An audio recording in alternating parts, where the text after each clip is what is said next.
Families आज नहीं आई हैं, लेकिन जो आई हैं वो बड़ी बाबरकत फैमिलीज हैं।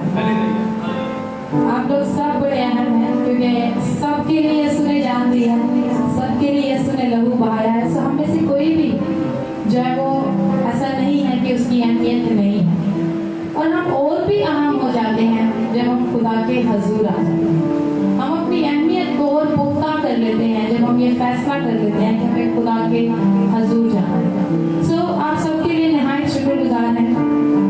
और क्लास से पहले मैं एक दो बातें जरूर करना चाहूँगी कि हमें हमारी कलीसिया जो है वो ग्रोइंग स्टेज पे है और हमारी कलीसिया ग्रो कर रही है, नशोनुमा पा रही है। और ज़्यादा खुशी और हमें तब होती है जब हमारे चर्च में कुछ ऐसे लोग आए या कोई ऐसा मेंबर आए जो हमें मुस्बत फीडबैक देने वाला है।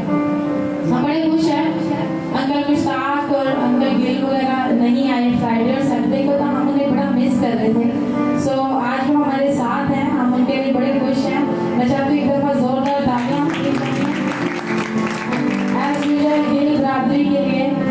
और इसके अलावा हमारे साथ आंटी अला रखी, उनकी बेटियां हैं, और वो हम जब उनके घर कल विजिट के लिए गए तो उनके हमें बड़े मुस्बत फीडबैक मिले। फ्राइडे की मीटिंग में जो बरकत आंटी ने रिसीव की, उन्होंने हमारे साथ शेयर की, हमें बड़ी खुशी हुई। और मैं समझती हूँ एक मसीही ईमानदार जब उसकी ज़िंदगी में कलाम असर करता है या दुआ असर करती है, उसको उस गवाही को दूसरों के साथ शेयर करना चाहिए, क्योंकि आपके मुंह से वो निकली हुई गवाही बहुत सी जिंदगियों को तब्दील कर सकती है। सो आंटी के लिए मैं चाहती हूँ एक दफ़ा जोरदार तालियां। कई वीक से, कई हफ्तों से फरहान जब सरमन कर रहे थे तो वो बार बार एक बात कह रहे थे, वो ये थी कि कलीसिया अपने खादमीन के लिए दुआ किया करती। और हो सकता है आप सब दुआ करते हो, हो सकता है आपके जहन में ना भी रहता हो। सो इतना कंपल्सरी नहीं हम समझते या हमें नहीं आइडिया होता कि जब हम दुआ करें तो हमें अपने खादमीन के लिए भी दुआ करनी चाहिए। लेकिन अंकल सुहेल हमारे दरमियान हैं, उनको जब भी हमारी उनसे मुलाकात होती है तो ही यूज्ड टू से बहुत जल्द ये चर्च बहुत ग्रो करने वाला है, बहुत बड़ा होने वाला है।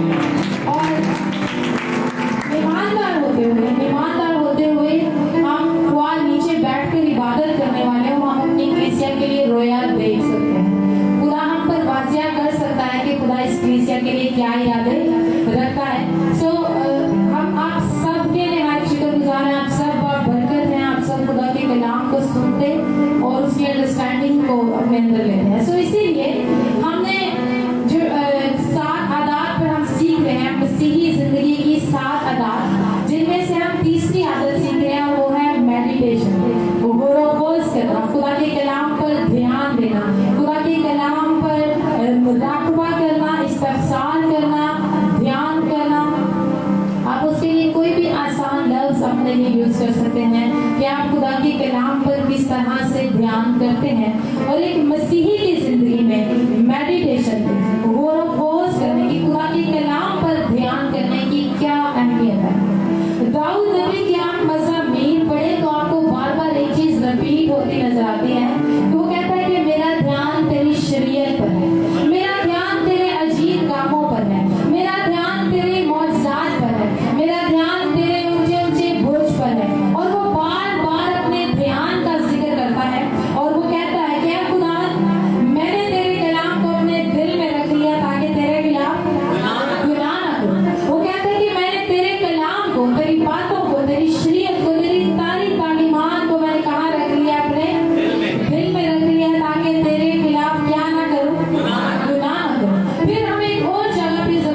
लेकिन एक चीज आपको उनके अंदर, उन सब लोगों में एक चीज आपको कॉमन नजर आती होगी, और वो ये है कि आपको उनकी जिंदगी में तब्दीली नहीं नजर आती।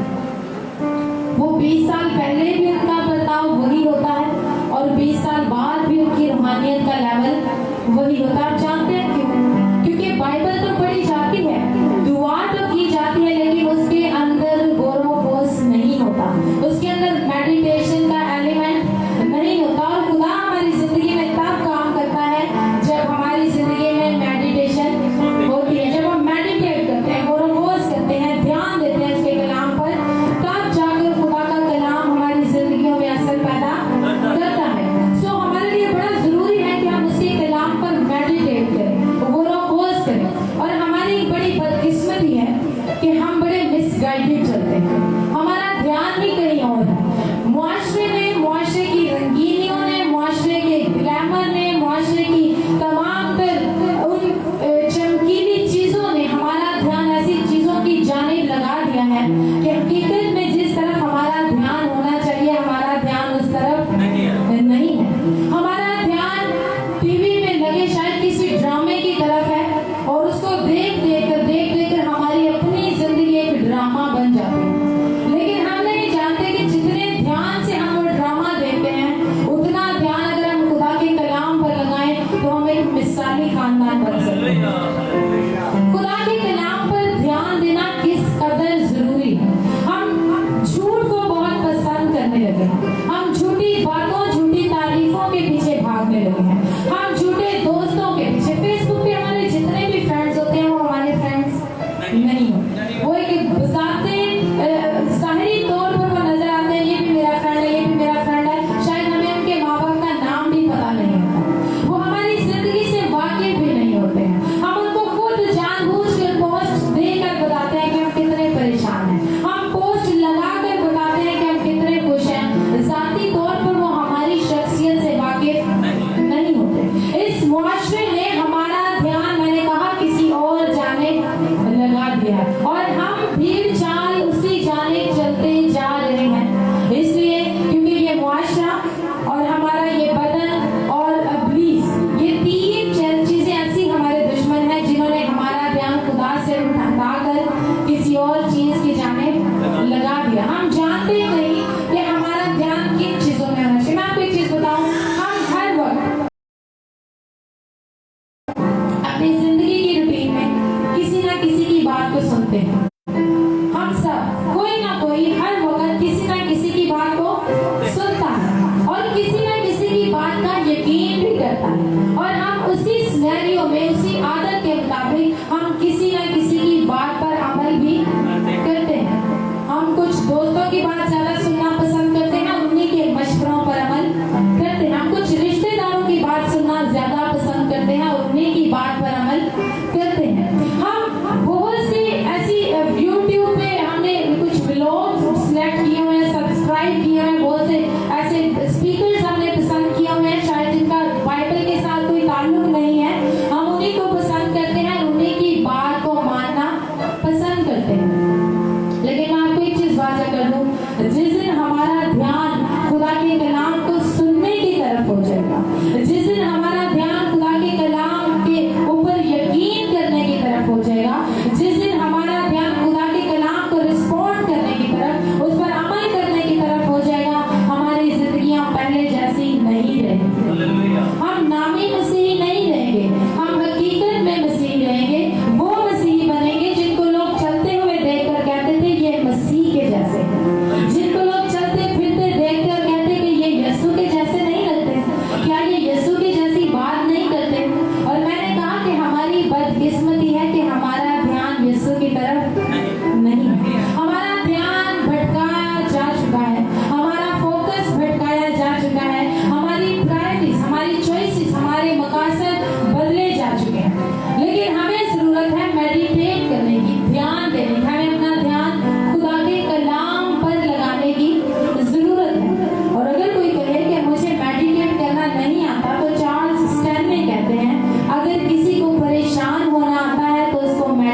घंटे दुआ की है।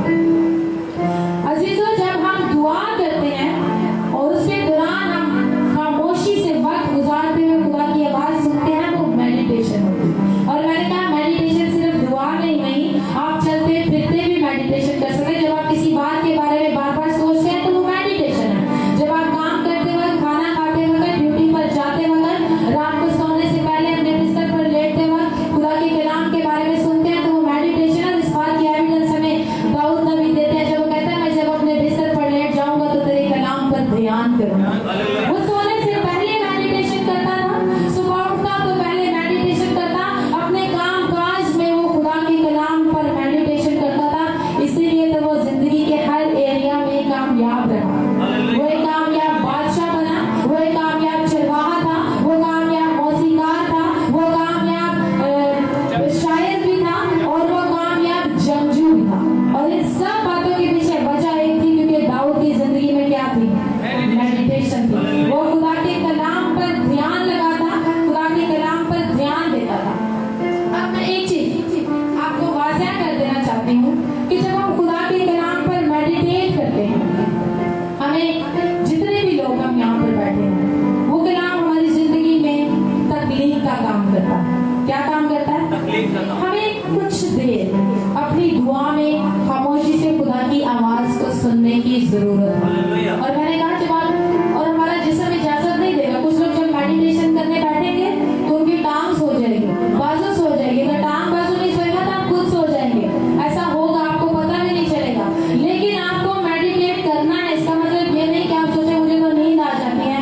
एक वक्त आएगा जब आप खुदा की आवाज को लाउडली सुनेंगे, महसूस करेंगे कि खुदा आपके साथ क्या कलाम होना चाहता है। एक चीज मैं वाज़ह कर दूं, जिस तरह खुदा गुनहगार की दुआ नहीं सुनता, इसी तरह से गुनहगार की मेडिटेशन में असर पैदा नहीं होता। अगर हम गुनाह की हालत में हैं, अपने गुनाह को नहीं छोड़ते और फिर कलाम को पकड़कर बैठ जाते हैं, हम चाहते हैं हमारा गुनाह भी कामयाब रहे और हमारी मेडिटेशन भी, तो ऐसा नहीं हो सकता। हमें अपने गुनाह को तर्क करके खुदा के हुजूर आना है। जब गुनाह हमारी जिंदगी से निकलता है तो मेडिटेशन का असर मजबूत होना शुरू हो जाता है। आपको पता है मेडिटेशन हमारी जिंदगी में तकलीफ का काम करती है। मेडिटेशन बड़ी मजबूत एक मसीही आदत है जो किसी भी मसीही जिंदगी को एक हैरानकुन जिंदगी बना सकती है। जब हम मेडिटेट करते हैं, सबसे पहला काम जो हमारी जिंदगी में होता है, हमारी रूह जो है, हमारी जो हमने देखा कि हमने सीखा था एक कलाम में कि इंसान जो 3 चीजों का मरकब है, रूह, बदन, जान। और जो हमारी रूह है वो हेल्दी होती है, क्योंकि पौलुस कहते हैं जो हमारी रूह है वो बदन के खिलाफ जंग करती है और जो हमारा बदन है वो रूह के खिलाफ। और हमारी रूह मुसलसल बदन की ख्वाहिशात के साथ लड़ लड़कर थकी हुई, हारी हुई और बेचारगी की हालत में आ जाती है। वो लम्हा जब आप खुदा के कलाम पर मेडिटेट करते हैं, गौरवोस करते हैं, उस आयत का अपनी जिंदगी के साथ ताल्लुक देखते हैं, आपकी रूह एक्टिवेट होना शुरू हो जाती है, आपकी रूह हेल्दी होना शुरू हो जाती है, आपकी रूह फिर से जिस्म के साथ लड़ने के लिए तैयार हो जाती है। मेडिटेशन आपकी जिंदगी में खुदा की मर्जी को भी वाज़ह करती है। जब आप खुदा के कलाम पर मेडिटेट करते हैं तो खास आयात की मदद से खुदा आपके साथ हम कलाम होता है। मेडिटेशन आपकी जिंदगी में शिफा को भी लेकर आती है। मेडिटेशन आपकी जिंदगी के अंदर पाकीज़गी को लेकर आती है। जब आप खुदा के कलाम पर बार बार गौर करते हैं और आपको एक एहसास होता है कि ये आयत तो फलां गुनाह के बारे में है, ये रेफरेंस तो फलां गुनाह के बारे में है और ये गुनाह तो मेरी भी जिंदगी में है, तो हम क्या करते हैं, मेडिटेशन की मदद से वो गुनाह हमारी जिंदगी से जाना शुरू हो जाता है। सो जो मेडिटेशन है वो हमें पाक करती है, ना सिर्फ पाक करती है, जब हम खुदा के कलाम पर ध्यान लगाते हैं, ध्यान करते हैं, गौरवोस करते हैं, मुराकबा करते हैं, तो एक मौजूदा काम होता है और वो ये होता है कि हम खुदा के नजरिए को समझना शुरू कर देते हैं। बहुत से लोग कहते हैं खुदा को कोई फर्क नहीं पड़ता मैं किन हालात में हूँ, लेकिन मेरे जैसा मैं आपको एक चीज बता दूं, खुदा की छोटी से छोटी बात में भी दिलचस्पी रखता है। आप सुबह उठे हैं और आपने क्या कुछ किया है, खुदा को इस बात में दिलचस्पी है। आप क्या पहनना पसंद करते हैं, खुदा को इस बात में दिलचस्पी है। अगर खुदा को लिबास में दिलचस्पी ना होती तो खुदा बनी इसराइल को लिबास ना बताता कि आपने क्या क्या पहनना है।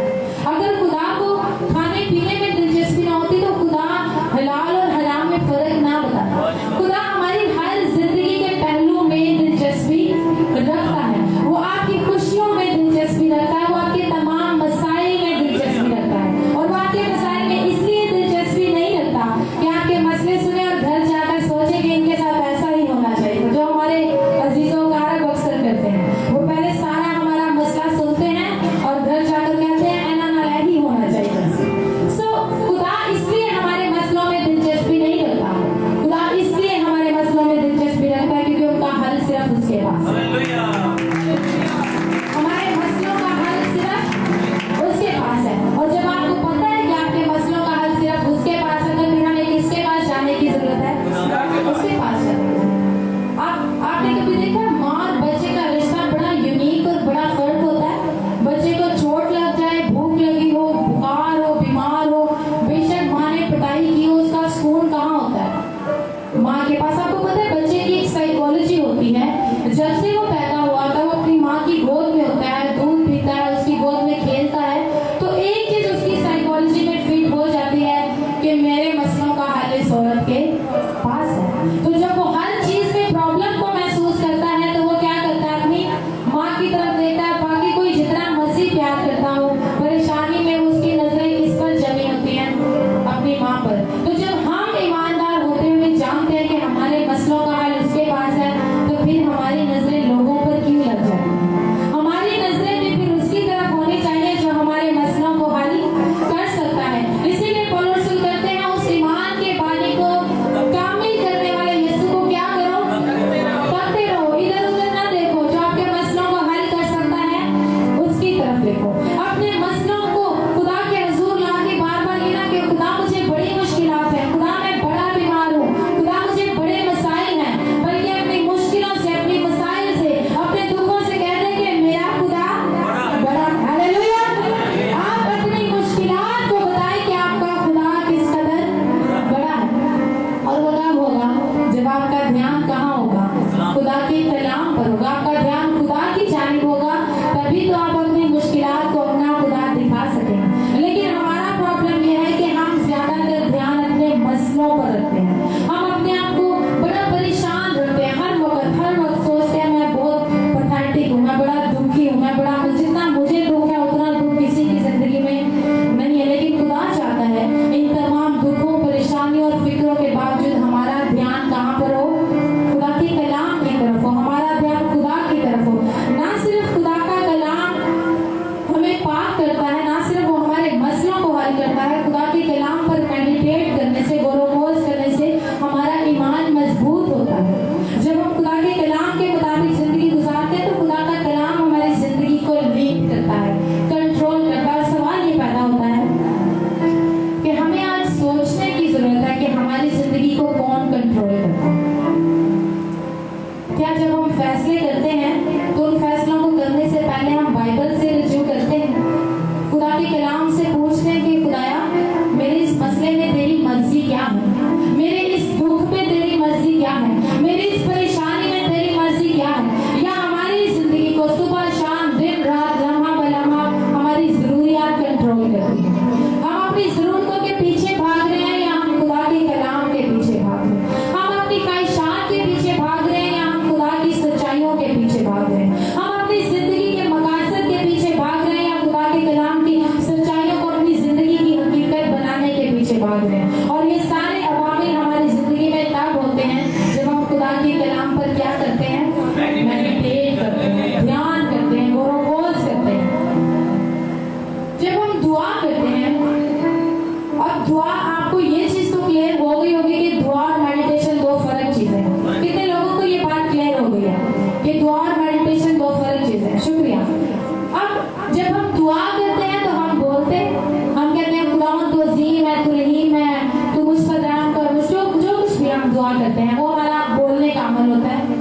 उसके बाद जब हम खामोश होते हैं, खुदा के तकद्दुस में खुदा की मौजूदगी को महसूस करते हैं और खुदा को सुनते हैं, वो मेडिटेशन है। वो क्या है?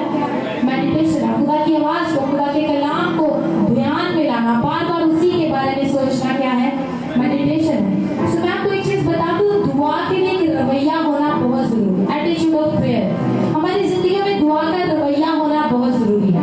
आपने एक चीज ऑब्जर्व की होगी, पास का हम कलीसिया में से लोगों को ऊपर बुलाते हैं दुआ करने के लिए, और कोई एक शख्स आता है, वो दुआ करके चला भी जाता है, हमें पता भी नहीं चलता। ऐसा होता है। और कभी कभार एक शख्स आता है, वो दुआ करता है, हमारे रोंगटे खड़े हो जाते हैं।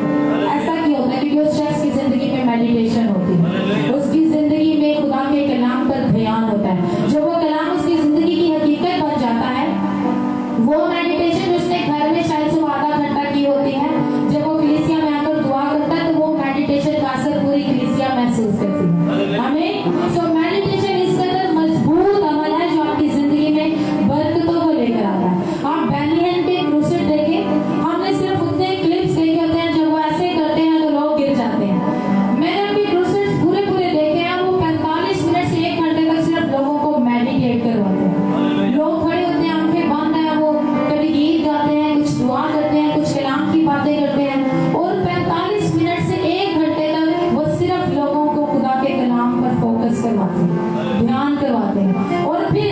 बाद वो क्या करते हैं, फिर वो देखते हैं कि किन लोगों पर ज्यादा अनॉइंटिंग है, फिर वन बाय वन उनको बुलाते हैं। जिन लोगों के ऊपर उनको मसा नजर आता है उनको बुलाते हैं, उनके लिए दुआ करते हैं, और फिर अनॉइंटिंग का मसा चल जाता है, फिर वो अनॉइंटिंग काम करती है, और फिर जब वो ऐसे करते हैं तो फिर लोग गिरना शुरू होते हैं। हालेलुया।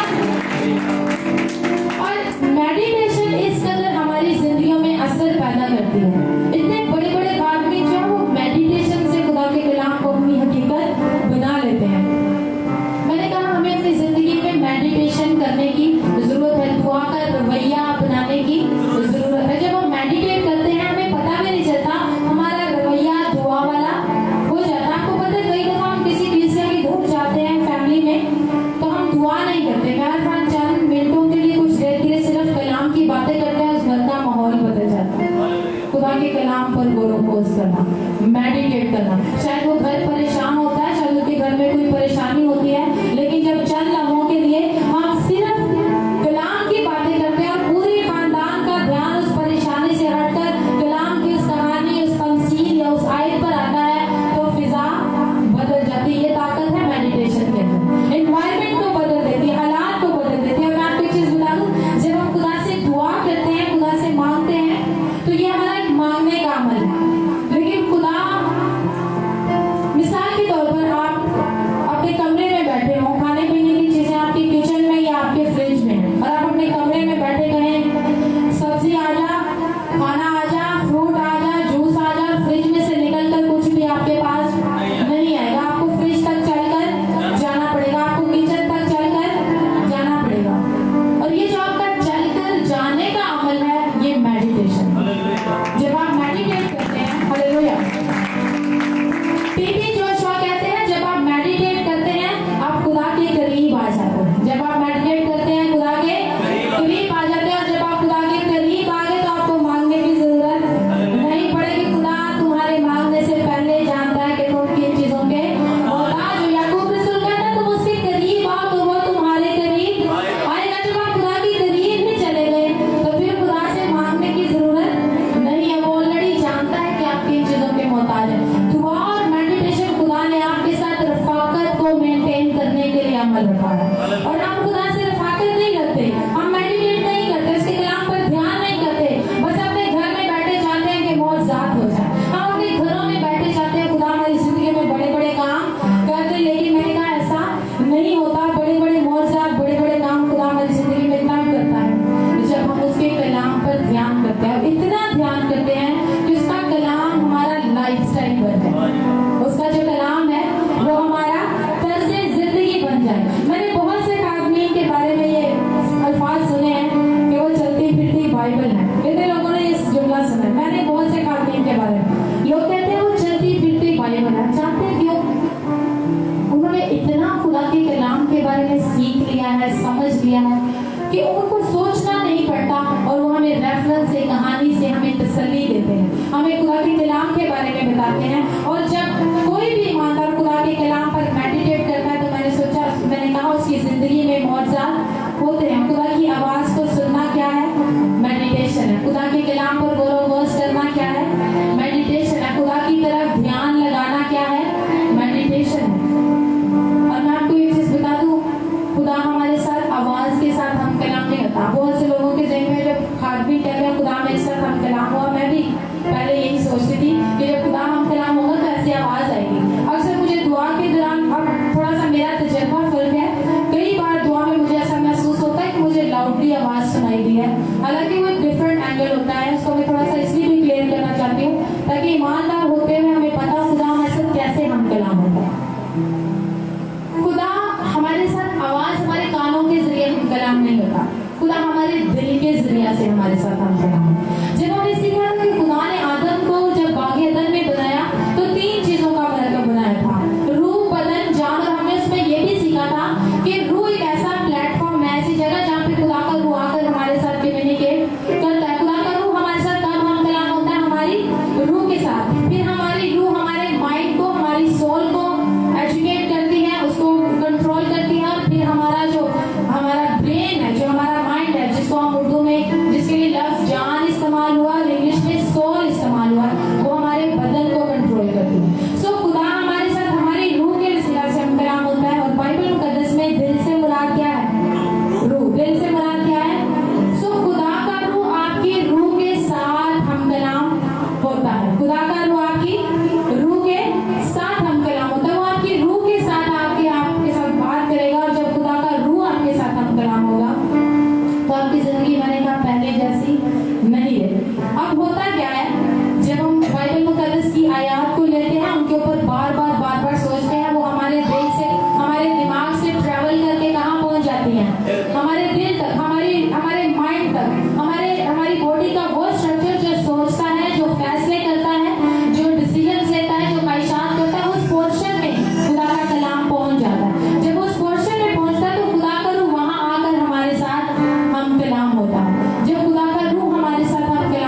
हमारी जिंदगी से यीशु नजर आए, हमारी जिंदगी से क्या नजर आए? यीशु के रोल कुदस का फंक्शन है। यीशु ने कहा मैं चाहता हूँ तुम्हारे लिए एक मददगार भेज, और इसलिए कि रोल कुदस हमारी जिंदगी में काम करे और हम यीशु की माने नजर आए। और इसीलिए यीशु मसीह ने यूहन्ना की इंजील 15वें बाब की 7वीं आयत में कहा, अगर तुम मुझ में कायम रहो और मेरी बातें तुम में कायम रहे तो जो चाहो मांगो तुम्हारे लिए हो जाएगा। बातें क्या है? खुदा की शरीयत, खुदा का कलाम, खुदा के अहकाम, ये सब बातें यीशु मसीह कहते हैं कि जब तुम में कायम हो जाएंगी, और कायम से मुराद जब ये कलाम तुम्हारा उठना बैठना बन जाएगा, तब क्या होगा? तुम जो चाहोगे तुम्हारे लिए हो जाएगा। हम सब कामयाब होना चाहते हैं, हम चाहते हैं हम जो कुछ चाहें वो सब हो जाए, हम जिसकी ख्वाहिश करें वो चीज हमें मिल जाए। लेकिन मैं आपको एक चीज बता दूं, एक मसीही की, एक ईमानदार की सही कामयाबी क्या है? कि वो उस जगह पर हो जहाँ खुदा उसे चाहता है। एक मसीही ईमानदार की सही कामयाबी ये है कि वो वहां पे हो जहाँ पे खुदा चाहता है, वहां पे नहीं जहाँ पे हम चाहते हैं, जहाँ पे हमारे यादें हैं, जहाँ पे हमारी सोचें। तो जब हम खुदा के कलाम को बार बार ध्यान में लाते हैं, गौर करते हैं, वो कलाम हमारा लाइफस्टाइल बन जाता है, वो कलाम हमारी जिंदगी का, हमारे किरदार का एक हिस्सा बन जाता है, हमारी हकीकत बन जाता है। तो जब रूल कुदस हमारे साथ हम कलाम होता है तो हमें वाज़ेह तौर पर खुदा के कलाम की बातें समझ आने लग जाती है। हम लोग जब चाइना गए तो हमें बड़ी मुश्किल का सामना, हमें वहाँ पे 5 दिन रुकना था, और चाइनीज हमें आती नहीं थी, और चाइनीज इंग्लिश सीखना पसंद नहीं करते। अब जब हम वहाँ पे गए तो जिस होटल में हम लोग रुके थे उन्होंने हमें एक मैप दिया, उनकी जैसे हमारी ऑरेंज ट्रेन है उनकी भी वहाँ पे कैसे ट्रेन है कि आप यहाँ ये फिर सकते हैं, बड़ी खूबसूरत जगह है। अब देखिए सारी चाइनीज, हम सिर्फ तस्वीरें देख के सोच रहे थे हम यहाँ भी जाएंगे, यहाँ भी जाएंगे, यहाँ भी। हम ट्रेन में बैठ गए, हम जिस चाइनीज के पास जाते हो गए नो इंग्लिश, हमने कहा do you know this place, हो गए नो इंग्लिश। तो हमारे साथ एक कराची की लड़की थी, वो तो उनको गालियां भी दे रही थी कि तुम लोगों का कोई फायदा नहीं, तुम लोगों ने कुछ भी नहीं बता रहे कि हम कहाँ जाए। हमने एक पार्क था, हमने उस मैप में एक पार्क देखा, बड़ा खूबसूरत पार्क था। हम सारा दिन वो पार्क ढूंढते रहे, जब तक हम उस पार्क तक पहुंचे वो पार्क क्लोज हो चुका। हम बहुत तलाश किया, आप जानते हैं हमें क्यों नहीं वहाँ पे चीजें मिली, हम क्यों वहाँ पे ज्यादा एंजॉय नहीं, पहली दफा, बाद में तो बड़ा पता चल गया था, हम क्यों नहीं समझ सके? क्योंकि हमें वहाँ की लैंग्वेज नहीं आती थी, हमें वहाँ की टर्मिनोलॉजी नहीं आती थी।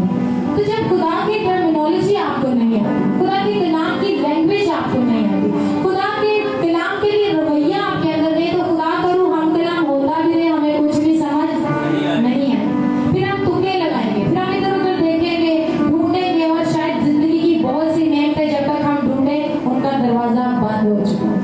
और अगर आप खुदा के कलाम का तजर्बा अपनी जिंदगी में रखना चाहते हैं तो आपको खुदा के कलाम को ध्यान में रखना जरूरी है, इस पर मेडिटेट करना जरूरी है, इस पर गौर खोज करना जरूरी है। और ये मेडिटेशन है जो हमारी जिंदगी में मुआवजात का काम करती है। 12 साल से बीमार औरत थी, और वो बार बार एक चीज पर सोचती होगी, जब कोई बताता होगा वो यीशु नासरी ने आज ये भी मौजज़ा किया, तो सोचती होगी जब मैं उसको मिलूंगी तो मुझ पर भी ये मौजज़ा होगा।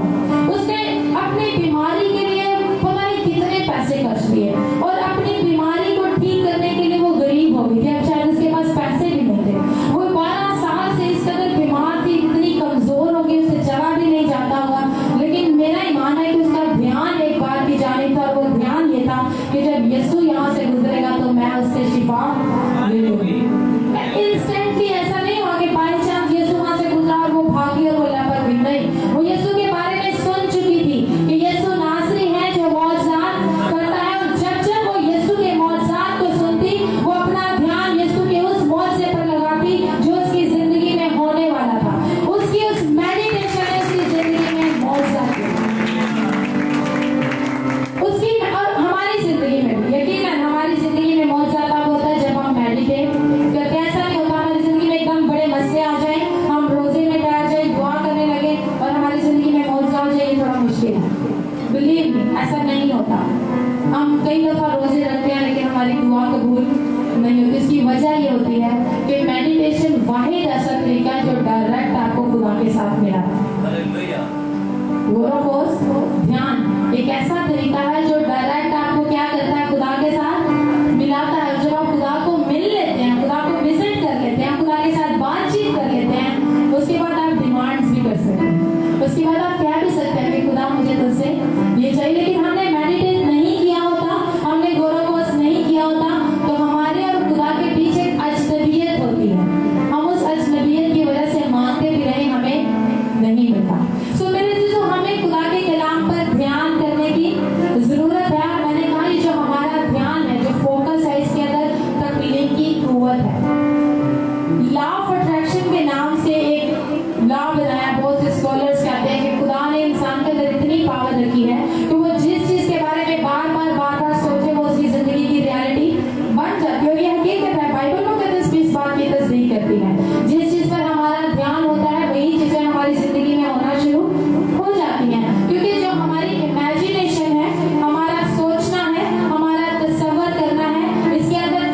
जिंदगी में खुदा की हिकमत आना शुरू हो जाती है। और खुदा की हिकमत क्या है? खुदा कहता है और हो जाता है, ये खुदा की हिकमत है। और हमारी जिंदगियों में वो हिकमत काम करना शुरू कर देती है। जब बार बार कलाम पर गौर करते हैं, बाइबल मुकद्दस की आयत को अपने दिमाग से अपने दिल तक लेकर आते हैं, तो वो कलाम इस कदर हमारी हकीकत बन जाता है कि हम जो कुछ कहते हैं हमारी जिंदगी में होना शुरू हो जाता है। और ये मेडिटेशन है जो रोजाना तौर पर काम करती है, इसलिए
लाइफस्टाइल बनकर मौजूदात करना।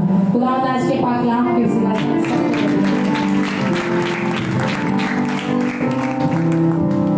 एक दफा जोरदार तारीफ चाहिए इसी के साथ एक दफा अपने सर को झुकाएंगे, अपनी आंखों को बंद करेंगे और कलाम की शुक्रगुजारी करेंगे। सिस्टानिया से फालसे के खुदा के मज़बूत कराएंगे और आज के कलाम की शुक्रगुजारी के लिए दुआ में रहनुमाई करेंगे। सब अपनी आंखों को बंद करेंगे, अपने सर को झुकाएंगे।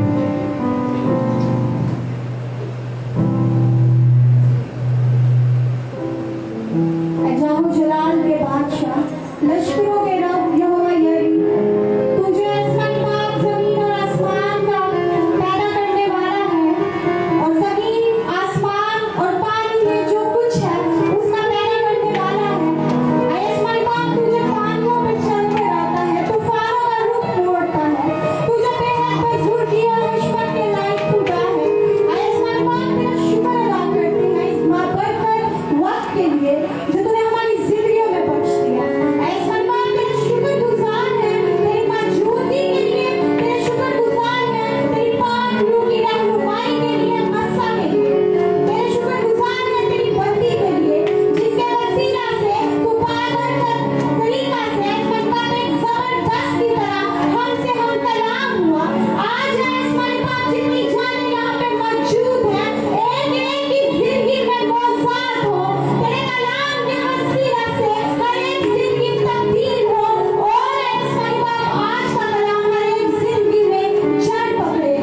आज का कलाम, आज के कलाम की बातें हम सबों की जिंदगी में इस तरह से हम रखें कि फिर से तेरे खिलाफ गुनाह न कर पाए। तेरी बेटी के लिए तेरी ढेरों बरकत को, तेरे फसल को मांग लेते हैं। इसी तरह तेरी बेटी ढेरों जानों को बचाने का वसीला बने और आसमान पाक यहाँ पे जितनी जाने हैं तो आसमान के दरीचों को खोल दे, हर एक जान को बड़ी बरकत देना। ये सब कुछ मेरे प्यारे बेटा अपने यीशु मसीह के नाम से मांग लेते हैं, आमीन। अपने सर को उठाएंगे, गुलाम के इस्लाम में आगे बढ़ते हुए नाच के और गीत गाएंगे और इसी तरह अपने हृदय में गाने भी गुलाम के हृदय में पेश करेंगे।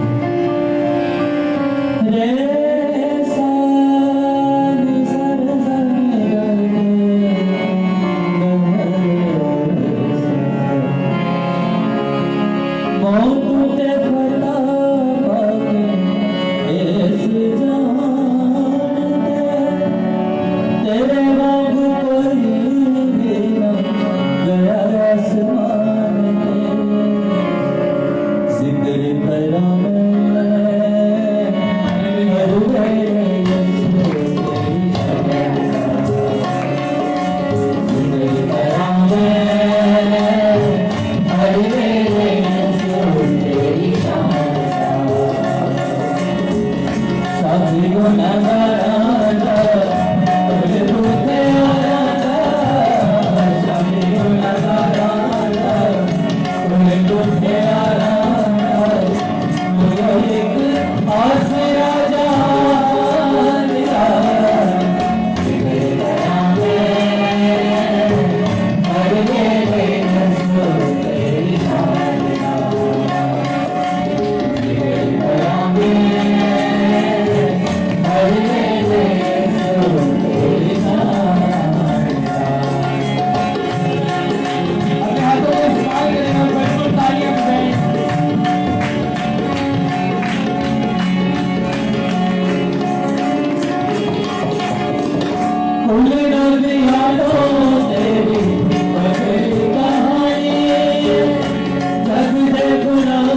चाहिए कोई जरूरी ऐलानात है तो मैं सिस्टर आका से रिक्वेस्ट करता हूँ कि वो खुदा के मज़बा पर आएंगे और सारे ऐलानात आप तक पहुँच जाएगा।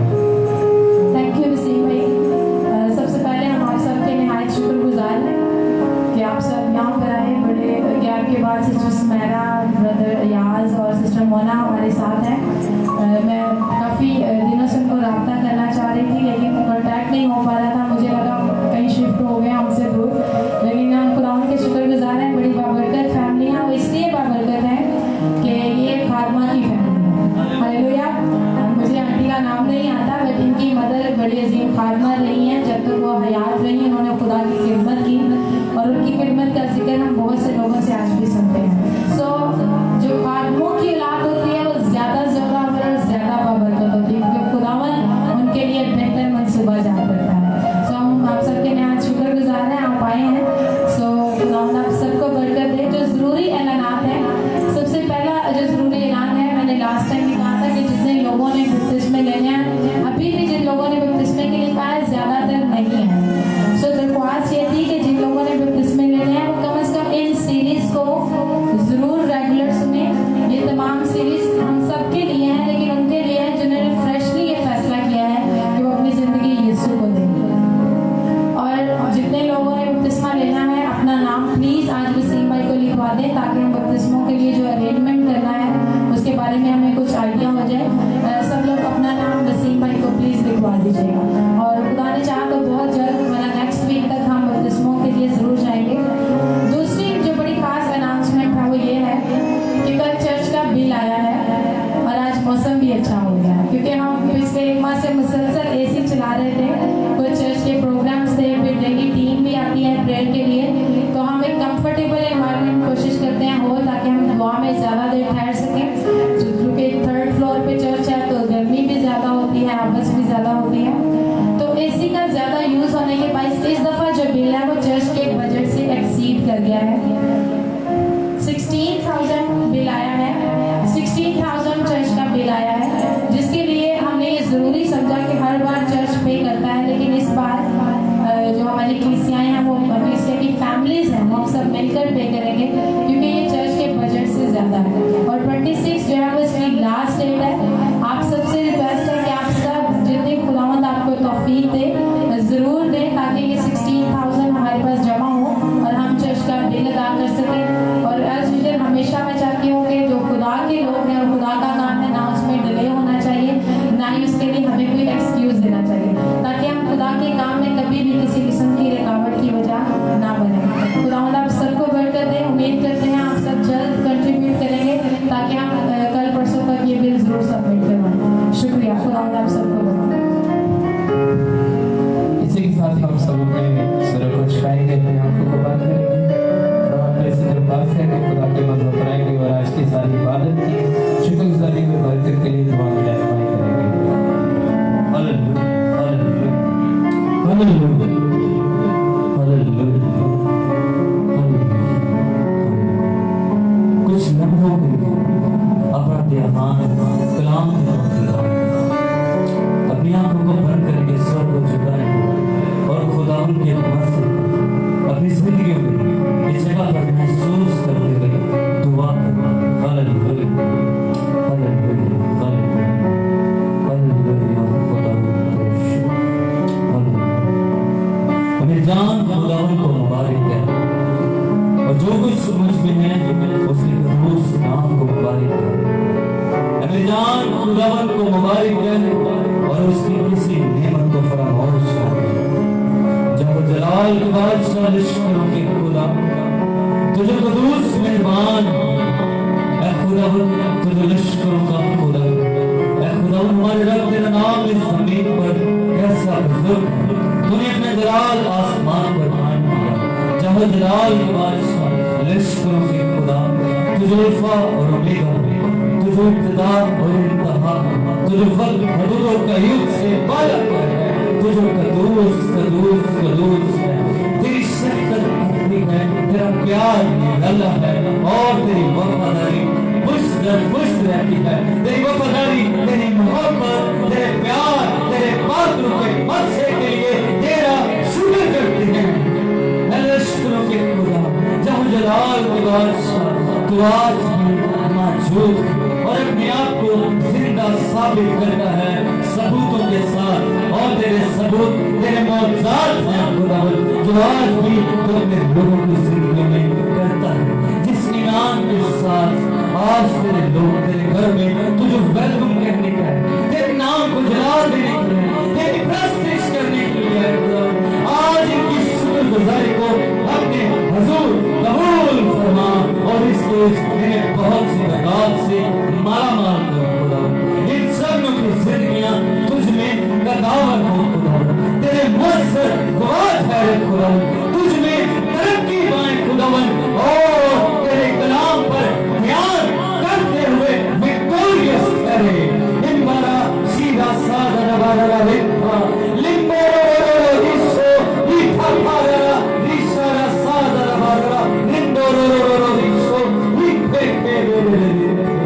खुदावन तेरा शुक्र करता हूं, तेरी मौजूदगी के लिए खुदावन तेरा शुक्र करता हूं, इस पाक कलाम के लिए खुदावन, तेरी बेटी के लिए खुदावन, प्रस्तार के लिए, मीटिंग प्रेसाइडर के लिए, म्यूजिशियंस के लिए, मोबाइल और कैमरा ऑपरेटर के लिए, तमाम कलीसिया के लिए खुदावन, जो हम सबको खुदावन तूने इस क्रॉस से इकट्ठा किया खुदावन, ताकि मिल के जो खिदमत दी है तेरे नाम को जला दे खुदावन। इस बात के लिए तेरा शुक्र करते हैं खुदावन कि तूने हमें जो फजल बख्शा खुदावन, कि तुझे बाप कह के पुकार सके, तुझसे मांग सके खुदावन, तेरा खातिर होते हुए खुदावन तमाम कलीसिया के लिए बरकत की दुआ करता हूं। मांगना जितने लोगों ने तेरे दिए होने से दिया खुदावन, इनकी कमाई पे तेरी वो ब्लेसिंग, तेरा वो मौत मांगता हूं जो तूने 2 मछलियों और 5 रोटियों पे दिया खुदावन। ये लोग तुझे तरक्की पाए और तेरे नाम को जला देने का सबब करे खुदावन। पूरी मीटिंग में जैसे तेरी हमारी हिफाजत और निगहबानी, आज जब अपने घरों को लौटे तो इस मसीह इस तकद्दस को अपने साथ कैदी करे और पूरा दिन तेरे तकद्दस में गुजारे। ये दुआ तेरे बेटे अपने खुदा में सीखी को सीधा मांगते हैं, आमीन। हम सब खुदावन की सिखाई हुई दुआ में सीखोगे। ऐ हमारे बाप तू जो आसमान पर है, तेरा नाम पाक माना जाए, तेरी बादशाही है, तेरी मर्जी जैसे आसमान पर पूरी होती है जमीन पर भी हो।